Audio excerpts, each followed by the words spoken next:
Inicialmente é sempre o anticomunismo, é uma agressão à esquerda, né?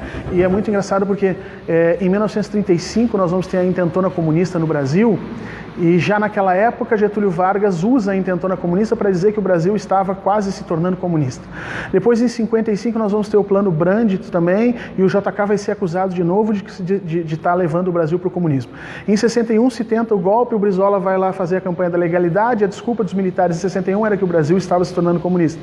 Em 64, novamente o Brasil comunista. Em 68, quando sai o AI-5, novamente nós estamos sob ameaça comunista. Eu não sei quanto a vocês, mas fazem 80 anos que estão tentando transformar o Brasil comunista e nunca o Brasil se formou.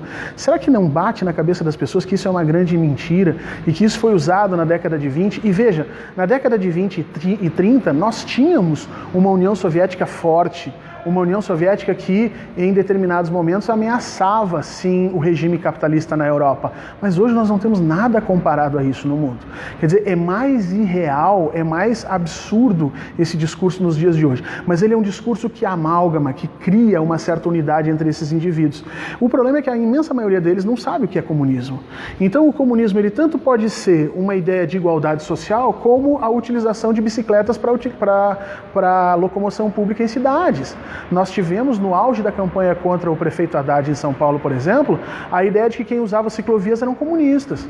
Quer dizer, nós chegamos a um ponto em que as pessoas, por não conhecerem aquilo que elas estão efetivamente lutando, elas acabam criando rótulos que são totalmente fora de qualquer sentido real do que nós estudamos.